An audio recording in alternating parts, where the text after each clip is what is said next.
Let's remain standing as we read our sermon text this morning. Atong text mga igsoon sa Matthew chapter 5 verse 27 to 30. Nag-book series ta mga igsoon sa Reform. We don't jump around sa Bible, sa Scripture nga magwali atong we preach ang whole counsel sa Ginoo. And so we study the Scripture book by book mga igsoon. So nata sa Matthew karon, nata sa chapter 5 o napata sa chapter 5 ang atong text na sa verse 27 paingon sa verse 30 mga igsoon. This is God's word for us today, brothers and sisters. Let us hear the reading of the word of God. You have heard that it was said, "You shall not commit adultery." But I say to you that everyone who looks at a woman with lustful intent has already committed adultery with her in his heart. If your right eye causes you to sin, tear it out and throw it away, for it is better that you lose one of your members than your whole body be thrown into hell.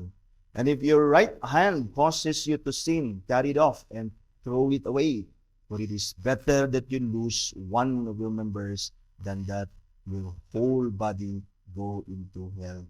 This is for the reading of the Word of God. We bless the preaching of His Word. Let us pray.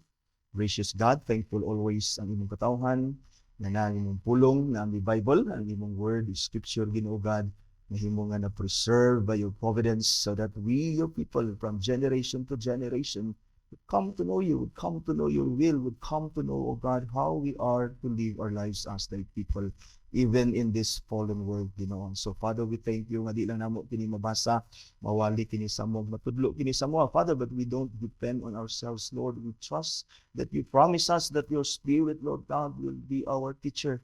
And so we pray that your Spirit will teach us thy word, will open our minds, give us understanding of all these things, and move our hearts to obey them, that we may, Father, indeed live righteously in thy kingdom as we ought to, Father, giving glory to you, to thy Son, who caused us, God, and clothed us with this righteousness, and who caused and empower us to live holy, righteous life, even in this fallen world, in this fallen flesh.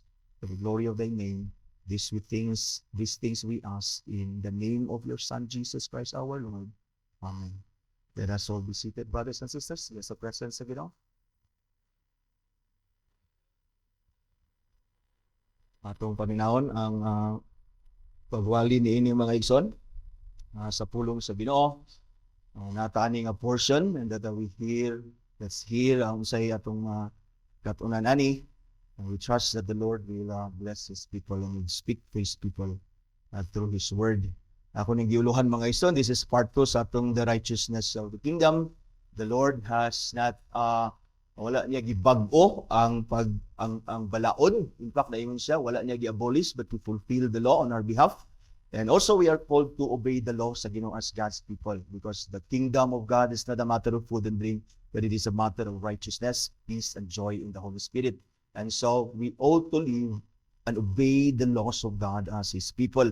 Although we obey this, but dili ni maoy atong salvation. We are not saved by obeying, but we are to obey because we are saved. And so ang part 2 ani ang sexual purity mga igsoon. So let's talk about sexual purity. Now everything that God created, ang gi-create sa Ginoo ang tanan, o ang tanan nagi-create sa Ginoo, that everything that God instituted are intrinsically good. Nothing is evil na gi-create sa Ginoo. The only thing ang creation sa Ginoo like corruption, like sin, it is because of our own sinfulness. Wala gyud gi-create ang Ginoo. Even the government nga gi-institute sa Ginoo, that is gibutang na sa Ginoo dia for righteousness, but only those people who are unrighteous that makes the government corrupt. You see? And then walay gi-institute ang Ginoo, nothing that God created or instituted that is evil and sinful. This includes sex. Ang sex mga igsoon is masubutan nga na sex education, but ang ilang gitudlo is very wrong. You see, ang sex mga igsoon is a gift and a blessing of God sa marriage. It is a good thing. It is a good thing because it is God's idea. God blessed marriage with sex for pleasure, intimacy, and for procreation. That is God's purpose for sex. Sex is God's exclusive gift for the husband and the wife. It is for their pleasure. It is for their intimacy and reproduction, for creating a family. for bonding or for strengthening the relationship as husband and wife. Because a husband and wife in the sight of God is one.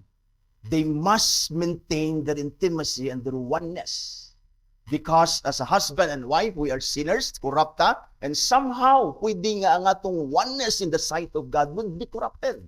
Mahimutang tulo, mahimutang upat, mahimutang matrouble ang atong marriage. And so God has given marriage as an exclusive, wonderful gift to husband and wife for the pleasure, intimacy, and reproduction. And therefore, any sexual relation outside marriage is sinful. It is always sinful. Either it is for pleasure. Either it is for pleasure or intimacy or procreation. Sex outside marriage is sinful in the sight of God, and it is in outright rebellion, not only against the law of God, that thou shalt not commit adultery, but it is a corruption of a wonderful gift sa Ginoo sa marriage. And someone writes, sexual expression belongs inside the love, the commitment, and the safety of marriage. Any sexual relationship outside marriage is not true love. It is never true love, because if you truly love the person, you have to reserve marriage or rather sex for marriage. And there is no true commitment and therefore no safe na relationship when you engage a sexual relationship outside marriage. It is not safe, matod pa niya, because outside marriage, there is no true love in sex, no true commitment, and therefore not safe. That's why the Bible condemns sexual immorality. 88 times ang Bible nag-oppose sa sexual immorality, almost balanced 47 times in the Old Testament, 41 times in the New Testament. That is 88 times. God does not forbid anyone the pleasure of sex, the intimacy that is produced between a male and a female, and God does not forbid us having children so long as all these things be done within the bounds of marriage. Wala man nagihikaw sa Ginoo. But we must engage in sexual relationship always in the bounds of marriage. God forbids it because it is sinful. Aside from we desecrate marriage, we sin against our own bodies and we sin against God, wherein we are created in the image and the likeness of God. And we sin against our body, and therefore we sin against our Creator. God wills for us to be sexually pure. Whether we are single or married, we are called to purity. Sex outside marriage defiles us. Hebrews chapter 13 verse 4, let marriage be held in honor among all, and let the marriage bed be undefiled, for God will judge the sexually immoral and the adulterous. God will judge them. Nothing more defiles or destroys a man, a woman, a marriage, a family, even a church than sexual immorality. So, magunahuna ta, single man ko, when I engage, gitawag og sexual intercourse or relation outside marriage, magunahuna ka, walay na destroy. You have pleasure. But when you get married and your spouse will know your past, isud kayo na.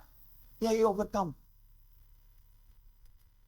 By the grace of God, pwede mo magpadayon, but naan na nga butang nga pwedeng mag-destroy sa imong marriage. That's why ang mga young people do not ever enter into sexual relationship outside marriage. Wait for your time, and that so that you would enjoy the blessing of sex within the bounds of marriage as the Lord ought to us to do, mga ison. Nothing more defiles and destroys a man, woman, family, marriage, even a church than sexual immorality. Thus, Paul, in his letters to the churches of Rome, to the churches of Corinth, to the churches of Galatia, Ephesus, Colossae, Thessalonica, almost all of Paul's letters to the churches Iyahang ministry one. Even to his letter to Timothy, a pastor nga gi-raise up ni Paul, as well as the writer of Hebrews and of even Jude, mga igsoon, and the book of Revelation, all of them condemn sexual immorality. Ephesians chapter 5 verse 3, but sexual immorality and all impurity or covetousness must not even be named among you, as is proper among the saints. We must be pure and be undefiled, for we are betrothed to Christ. Although we must be pure and undefiled, mga igsoon, by all sins, dili lang sa sexual immorality, but as I have said, sexual immorality defiles us more. Maglisod taggawas ana nga sin. That's why we must not enter into that kind of sin. Usay makapamakaka, dali ra ta kagawas sa bakak. But when you engage sa sexual relationship na sinful, lisod kagawas na. And even elders and pastors, mga igsoon, and office bearers will be perpetually barred sa ilang office by such sin. That's how serious that sin is. Because the church is called the bride of Christ.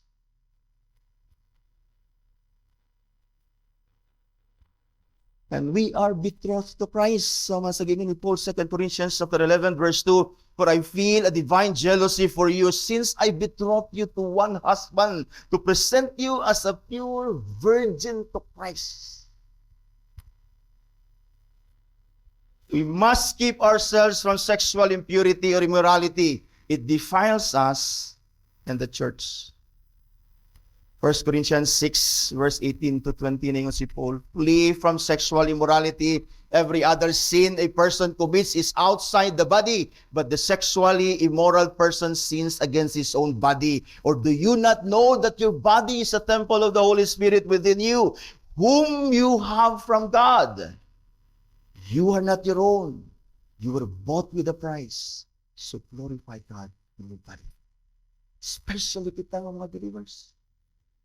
We don't belong to ourselves anymore. We don't own ourselves. Paul says in Galatians 3:20, I am crucified with Christ. Therefore, it is not I who lives in me, but Christ. I don't belong to myself anymore. I don't own myself anymore. I was purchased by Christ with His own precious blood. Therefore, I belong to Him.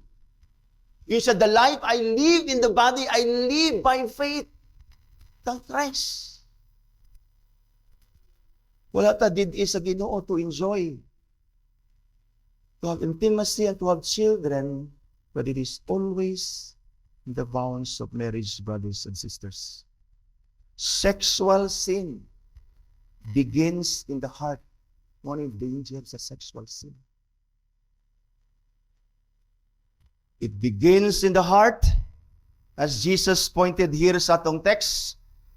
And therefore, brothers and sisters, since sexual sin begins in the heart, let us therefore guard our hearts against it.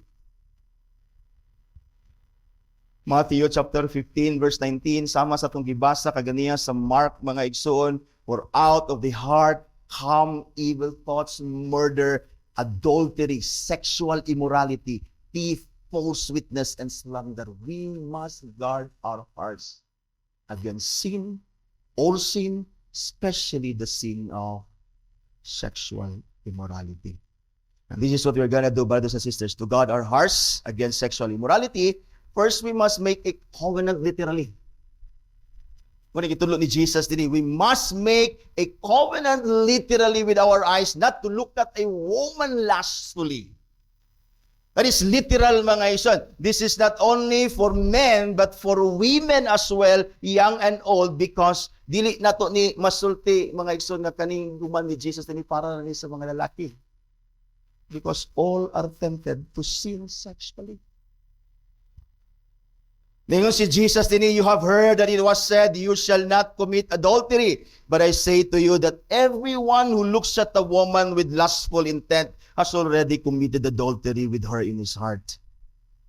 Many commentators would say that Jesus speaks here of adultery. It is because, ang giadresan ni Jesus adultery, ang giadresan din because he was talking to the Jews. Ang Jews, mga igsoon, they get married early, even as, or before sila mabot og 20, ang mga Jews, nakaminyo na sila sayo. And therefore, ang ilang temptation is not, wala sa fornication, na sa adultery. Because sayo sila nakaminyo. That's why din si Jesus, i-addressan niya ang adultery. But it does not necessarily mean, mga igsoon, that other sexual sin is not forbidden. Jesus does not include fornication or any other sexual sin or immorality, since Jesus here speaks of the adultery committed in the heart. So dili lang ni siya adultery in a sense nga husband o ang lalaki nga minyo nga nagpugian butangan. That is the lust, the evil lust of the heart. Which kitang tanan, young and old, married or single, hindi magkasala taanin ng Lord. That's why all of us, even young people, must guard our hearts. Kinahanglan maghimog commitment sa ato ang mata, or rather covenant sa ato mata, because this is literal. Because kaning ingon ni Jesus, whoever looks at a woman, this is literal. This is literal. What we see goes into our minds. And physiology, dili kina sa lisod, because ang likod sa imong mata mo na imong utok. Everything we see goes sa itong mind. Everything we see goes sa itong mind. And the more we look at the woman, the more we stare something or anything, or a woman, or for that matter, for this matter, the more ang atong mind that engage. Nagsugod na sa mata. The more ka-engage ang atong mind, and the more our minds are engaged sa kanang butang atong gatan-aon, the more it settles in our hearts. And the more nga nana siya sa atong kasing-kasing, the more it moves us to commit sin against God. Kasi makita nimo ang principle, pareho na when we hear the word of God intently, atong sabton ang pulong sa Ginoo, the more we meditate and think of God's word will settle sa atong hearts. Ano yung psalmist, mga igsoon, I hid your word in my heart that I might not sin against you. But if you hid, mga igsoon, sin, or rather hide sin in your heart, you will certainly commit such sin. That's why we must guard our hearts, mga igsoon, and to guard our hearts, mga igsoon, is to keep God's word, God's warning, God's word, God's command sa atong kasing-kasing, that we may not sin against God. But when we allow our minds to listen to mga false teachings, mga iso, it would affect our words and our acts. Somehow, when we looked at a woman, and then tanawon na nimo siya, matod pa nila, there's nothing wrong when we appreciate mga beautiful or beauty or women nga nasa itong palibot. Masay, makita tag babae nga gwapa, that's okay na ma-appreciate. But matod pa nila, ang first look is appreciation and the second look is sinful. Diba? Masay, makita ta na. That's another thing. Because the more you look at the woman second time around, the more your mind is engaged and the more it settles in you. And the more you commit sin, mga igsoon. Our eyes are like feeding our thoughts that goes right into our hearts if we are not careful sa atong gatan-awon, sa atong kapamalandungan. It always settles down in our hearts. Mura na siya pagkaon ba, kay butan niya na nimo sumong ba, imo gina isang usapon, pag tulon ana, paingon gina sa imong tulon. Illustration ni Jesus, sample ni Jesus, yung parable, dili ang musulod makahugaw sa baba. We're talking about food. That's why ningon dito si Mark, gilimpiwan si Jesus ang tanan pagkaon. So dili siya makahugaw. What defiles a man is unsay gawas sa iya.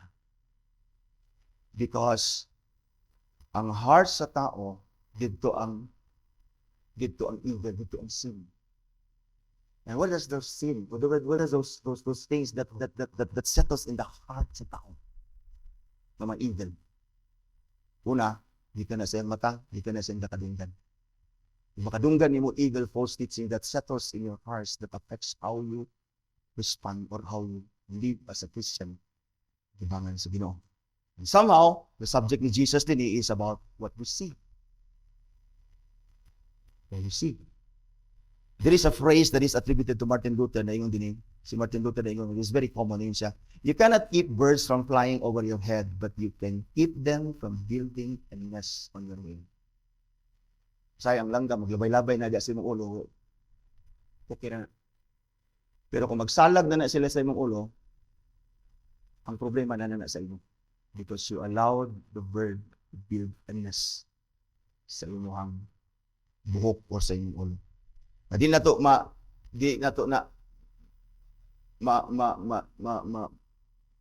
mawala ba sa atong thoughts. Sometimes naging mga evil thoughts sa sulod sa atin. Sometimes when we look at the woman, we look at the woman a second time, but there is a temptation nga nasa atong mind. But it does not necessarily simple unless it goes down to your heart. Meditate upon it and push it to sin, even sa imong heart. You see? Di nato na ma-prevent, but what we prevent is the thoughts nga naa sa atong una-una that will defile our hearts. All sexual sin begins with the eyes. All sexual sin begins with the eyes. Minka nga, wa man ko'y nakita, pastor, naras akong una-una. Talang nasa mong una, nakita na nimo sa una. Because all sexual sin begins with the eyes. That's why si Job understood the seriousness of looking at the woman without restraint. Job acknowledged the scripture, or as was acknowledged by the scripture as a righteous man, not in and of himself, but of his faith in God. He was a righteous man. He lived righteously, just like all true believers today. Si Job, mga igsoon, he was also tempted as we are. Kasi Job, iyang gibuhat, sa Job 31 verse 1, ingon siya, I made a covenant with my eyes not to look lustfully at a young woman. This is wise. Wise. Because all sexual sin begins with what we see. Kung kuyaw, ana, when you think about it, mga isan, even when you close your eyes, you still see those things. Munang si Job daan, iyan ang gidiscipline iyang paglingon. Iyan ang gihimong covenant sa iyang mata. I will never look at a woman. Not necessarily looking at a woman, but looking lustfully to a woman. So for us, mga igsoon, first and foremost, aron dili ta mahulog ani nga sala, mga igsoon, to guard our hearts against this, let us make a literal covenant sa atong mga mata. Na dili ta mo tan-aw sa mga babae o sa mga lalaki, as Job made a covenant with his eyes. Men, when we look at women and acknowledge their beauty, is not wrong. But as I have said, if you go beyond that, that is simple. That is simple. As I have said, dili lang ni applicable sa mga lalaki. Women are also tempted. Siguro, it is because, I don't know sa ilang time sa una, because even si Paul, nagkumanman sa mga tao sa una to dress modestly. To dress modestly. Well, we cannot prevent unbelievers from wearing mga igsoon clothes that tempts men to think lustfully. Di nato na sila mapunggan. Nagi tayo makitaan nga sobra gid ka sexy nga grabe na gid kayo. But still, we must make a covenant with our eyes. That's practical. And that's literal. But di nato na mapunggan mga igsoon, but men, again, we must not look at a woman lustfully. But as well as Christian women also, that's why Christian women are commanded also to be modest in their apparel and their clothes. 1 Timothy chapter 2, verse 9 and 10, women should adorn themselves in respectable apparel and modesty and self-control. Women should understand that there is a difference between looking attractive and looking seductive. There's a difference between the two. Someone writes, ningon siya din Jesus forbids the leering, that is a malice look that are intended to stir up lustful thoughts. Jesus forbids us to look at a woman or a man ang atong pagtan-aw nga leering, malicious, that intended to stir up a lustful thoughts. Jesus warns men against such sin. But matod pa niya, but surely women should never also lust. Nor, naingon siya, nor attempt to stir up lust in others. Ang men, we are commanded not to look at the women lustfully, but women as well are commanded. That's why they're commanded to dress, mga ison, modestly. It is because somehow the women are stirring up lust in others in how they dress. That's why naingon ng writer din wise women know that it is one thing to make themselves attractive and another to make themselves look seductive. They're causing sin in others. And so first, to guard our hearts against this, because all sexual sin begins atong nakakita. And that's why we must make a covenant with our eyes, literally, not to look at a woman. Discipline yourself. If you're married, look at your wife. Bihara ka. We're always tempted to look at others, but we must say to our eyes, never look at a woman with those kind of things. That is sinful, and that would lead you more to sin, mga ison. Second, we must pluck our eyes if it causes us to sin. We must pluck our eyes. First, we must make a covenant with our eyes, literally, not to look at the woman, but we must also pluck our eyes if it is the cause na makasala ta, mga ison. The first point, if you notice, was literal. Not to look at the woman, literally. The second point is actually not literal. We should not take, of course, the second command, mga igsoon, literally. Because even if you pluck your right eye, apa man kayo left eye? Even gani blind people. Ang kanta ni, sa itong ingon nga, pipi at bulag, di ba? Dili sila makasala, kaya wala sila makita. It's not true. It's not true. In fact, there are many things you see when you close your eyes than you open your eyes. When you open your eyes, what you see is limited. But when you close your eyes, wala limit imong makita. And so, Christ here is not saying literally, mga igsoon, nga atong i-pluck ang atong eyes, mga igsoon. Therefore, Christ saying here, verse 29, if your eye causes you to sin, tear it out and throw it away. For it is better that you lose one of your members than your whole body be thrown into hell. And in verse 13, din siya, and if your right hand causes you to sin, cut it off and throw it away. For it is better that you lose one of your members than your whole body to go into hell. Christ saying this is commanding us to take drastic action in getting rid of whatever in the natural course of events that will tempt us to sin. That is what Christ is saying.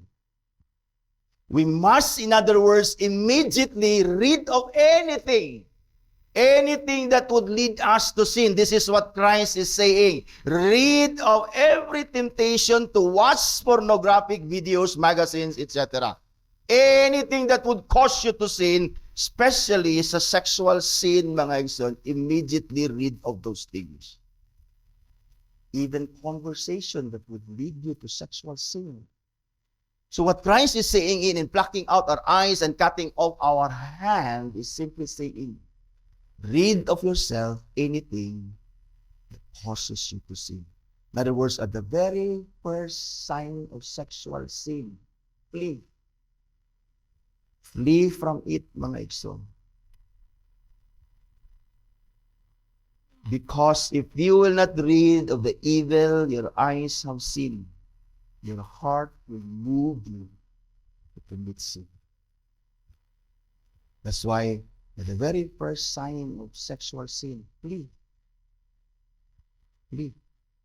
Because kung na may sin that burns our passion more than anything, sexual sin. Di lagi. And later on, you find yourself burned with sinful sexual passion. That's why diri pa lang sa huna-huna, iwahing na ang tanan thoughts that would lead you to sexual sin. This may be the reason why si Jesus, he followed his kaning warning from gouging out our eyes and throwing it away sa gitawag og cutting off in hand. Because if we are careful, if we don't read of what our eyes is seeing, it will cause us to commit such sin. You see, na relation ang eyes o ang inyong hands. Hands speaks of or a symbol of committing sin. See, the very first sign, brothers and sisters, read of any sexual sin. Usahay man God, this is where we fail. Because sex is designed as a Ginoo for pleasure. Against a husband and wife. That's why many are tempted to get into sexual relationship because naay pleasure in bidya. But sometimes, mo ni ang problema nato mga igsoon. Para dili ta makasulod ana nga sexual sin, even if it is pleasurable, because you cannot deny it's pleasurable. Think of this, brothers and sisters, especially the young people. The pleasure of sin is temporary. The pleasure of sexual sin is temporary, but its consequences is not only temporal, but eternal.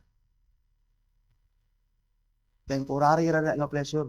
All sin, all pleasures of sin, especially the sin of sexual immorality, is temporary. But the consequence is eternal. Di lang eternal, temporal. Temporal. If your right eye causes you to sin, tear it out and throw it away, for it is better. Think about the punishment in hell. In fact, it is better nga wa kay mata, wa kay kamot, than to go with all whole your body dito sa imperno and you suffer the consequences of your sin eternally. The pleasure that sin offers is not worth going to hell. Nothing is worth going to hell. Hell is an eternal punishment of sin. The pleasures of sin gives nothing or is nothing compared to the pain, the agony you will suffer in hell for all eternity. Naningon si Jude, just as Sodom and Gomorrah and the surrounding cities which likewise indulged in sexual immorality, pursued a natural desire, served as an example by undergoing a punishment of eternal fire. Dili ka mo tuod that the Lord will punish the sexual immoral in hell. Matod pa ni Jude, think about those cities, Sodom and Gomorrah, and all those surrounding cities. Grabe sila ka-wicked, but the wickedness nila nga niabot sa trono sa Dios that filled the cup of wrath of God was sexual immorality. Fornication, adultery, even same-sex na mga indulgence, mga iso. You see? And not only that you would think of that eternal nga punishment sa mga taong sexually immoral, mga iso. Think also of the damage that it will cost you. Think of the damage na ma-cause sa imong sexual sin, sa imong relationship with your spouse, with your children, with your family, with your brethren in the church. So inaingon po nga, wala gay more destructive sa sexual sin. Nothing more destructive than sexual sin. Magbabae mong relationship sa inyong spouse, magbabae mong relationship sa inyong children, sa church, and then sila po mismo mga igsoon with children who somehow ma-discourage sila also sa pagminyo because magbaton sila feel that somehow ang imong gibuhat sa imong asawa o ang imong asawa gibuhat sa imong bana buhaton sa ilang sin. So think not only of the eternal consequences, think of the temporal consequences of committing sexual sin. Thus, brothers and sisters, sin is so destructive that we must not pamper it. In fact, ang command ni Paul, mga igsoon, Colossians chapter 3, verse 5, put to death. Put to death, therefore, whatever is earthly in you, sexual immorality, impurity, passion, evil desire, and covetousness, which is idolatry. Put these things to death. In other words, para ma-put to death me, again, this is not literal. Gouge out your eyes and throw it away. In other words, get rid immediately of such sin at the very first sight. Temptation palang daan, rid of it. William Hendrickson, nagsulat siya, matod pa niya mga ison, temptation should be flung. That is, at the very first sign of sin. Temptation pa lang, although temptation is not yet sin. But the very first sign, temptation pa lang daan, matod pa niya, it must be flung, it must be cast away, it must be thrown with force immediately and decisively, that is decisively and resolutely. Matod pa niya, dilly-dallying is deadly. That is, postponing or hanging around with temptation is deadly. Matod pa niya. That's why at the very first sign of sin, temptation pa lang daan which is not yet sin. Matod pa niya, it must be forcefully cast out, rejected. Ingon siya, halfway measure. Kaya nani man ta, di lagi. Matod pa niya, halfway measure work evil. That is, halfway measure will result to violence, needless disturbance, and destruction sa imong life, especially the sin of sexual immorality. Ang papamakak, di makikita mo yun, di lagi. Kanira man yung sexual sin, namurason ta. Half measure ang atong kabuhaton sa sexual sin. Di lagi. Ingon siya, halfway measures work havoc. Ingon siya, the surgery must be radical. Gouge your eyes out. Radical from the roots. Ingon siya, right at this very moment and without any vacillation, without any hesitation, the obscene books, matod pa niya, should be burned. The scandalous picture should be destroyed. The soul-destroying film nga imong gatan-ahon should be condemned. The sinister things that are indicating evil, yet intimate social tie must be broken. Ingon din siya, and the baneful, but extremely harmful, deadly habit, matod pa niya, discarded. Ingon din siya, in the struggle against sin, the believer must fight hard. Because ingon siya, shadow boxing will never do. When you deal with sin seriously. Fight against it by the strength and the grace that God has given you. Run away from it at the very first time. Kaya matod pa niya, shadow boxing against sin does not work. You must hit sin at the roots. Reject it by the grace of God and in your union with Christ so that sin will never dominate your life. 1 Corinthians chapter 9, verse 27, na ingon din, but discipline my body, ningon si Paul, and I keep it under control, lest after preaching to others, I myself should be disqualified. Si Paul mismo, discipline siya. We must discipline ourselves not to look at a woman lustfully. We must discipline ourselves to gouge our eyes, that is to get rid immediately at the very first sign of sin. Kaya wata si David, di lagi. We fell into adultery. We must therefore get out from the midst of sin. 2 Corinthians chapter 6, verse 14 and 18, muna ni Paul, do not be unequally yoked with unbelievers, for what partnership has unrighteousness, or righteousness with lawlessness, or what fellowship has light with darkness? What accord has Christ with Belial? Or what portion does a believer share with an unbeliever? What agreement has the temple of God with idols? For we are the temple of the living God. As God said, I will make my dwelling among them and walk among them, and I will be their God, and they shall be my people. And mayroon din ang ginod, therefore, go out from the midst and be separate from them, says the Lord. At the very first sign of sin, or even at the fellowship with people who commit sin against God, get yourself out from such people. Touch no unclean thing, then I will welcome you. And I will be a father to you, and you shall be a son and a daughter to me, says the Lord Almighty.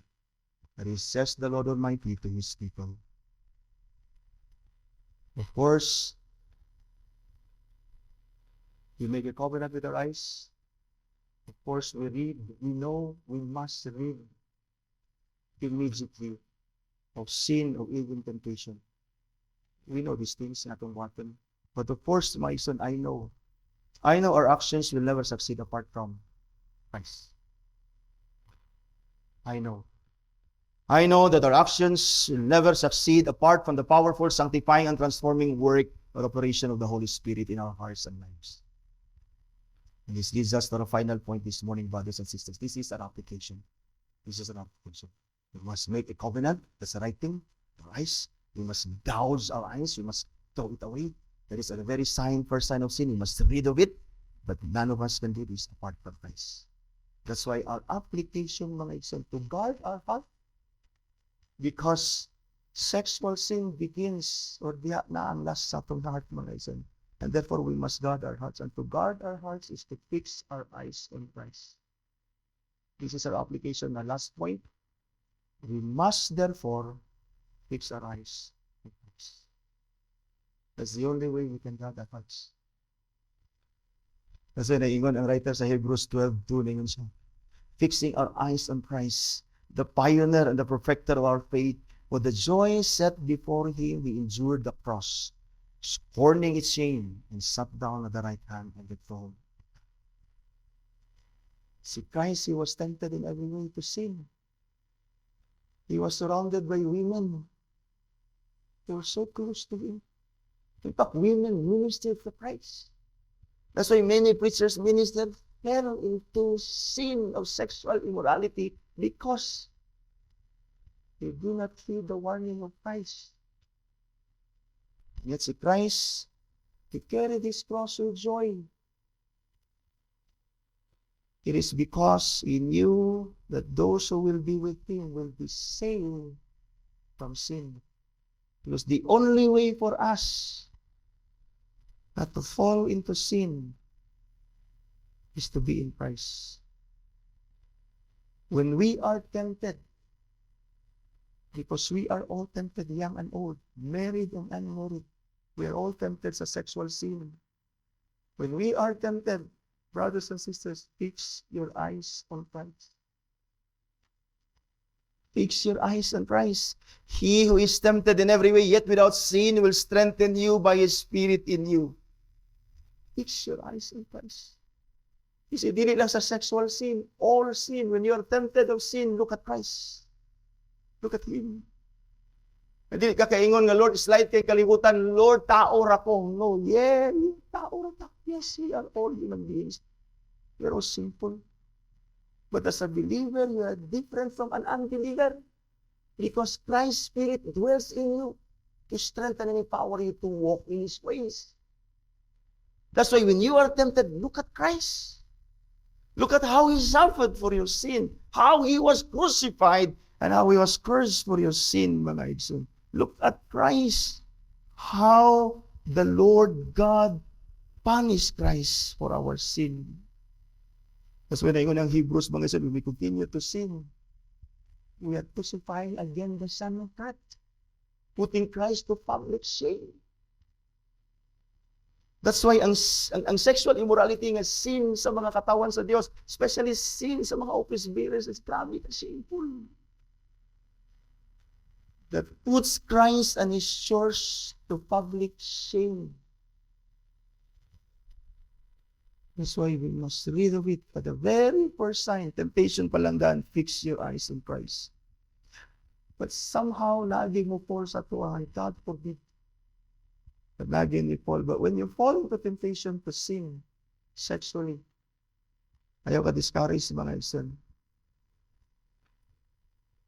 Fix your eyes on Christ. Fix your eyes on Christ. Fix your eyes on Christ who died for your sin, that we may never be condemned. He died for your sin that you and I may never be condemned. Seek His forgiveness. Cry out for His deliverance.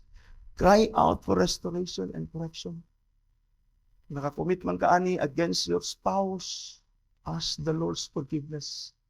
And ask the Lord that He would restore you to your wife, to your spouse, to your husband. Yung mga young people man mo, when you fall, I pray that the Lord forgive. Tunaman mo aning sexual sin ng mga young people. And then still fix your eyes on Christ. Seek Christ's forgiveness. Ask the Lord that He would lead you to the right direction, yung makagawas ka anak na sin. Magawas ka na sin. Maminyo kag tarong. And the church is here and ready to assist and help you and carry your burden. You have done that, Denise, akong brother, and we're glad to see that they were restored. Fix your eyes on Christ. Let us all fix our eyes on Christ. At the moment of temptation and even at the fall, because He will certainly keep us. Because sexual sin, brothers and sisters, begins in the heart, as Jesus pointed in His atong text. This is a warning for all of us. It's a warning for all of us. And since sexual sin begins in the heart, let us therefore guard our hearts against it. And to guard our hearts against it, sa ako nagkikayon, is to be in Christ. Because we can only guard our hearts against evil or the evil lust of heart only in Christ. Only in Christ. But of course, we make a covenant literally with our eyes. And of course, we gouge and pluck our eyes if it causes us to sin. And by continually fixing our eyes on Christ. We must keep ourselves and the whole church pure.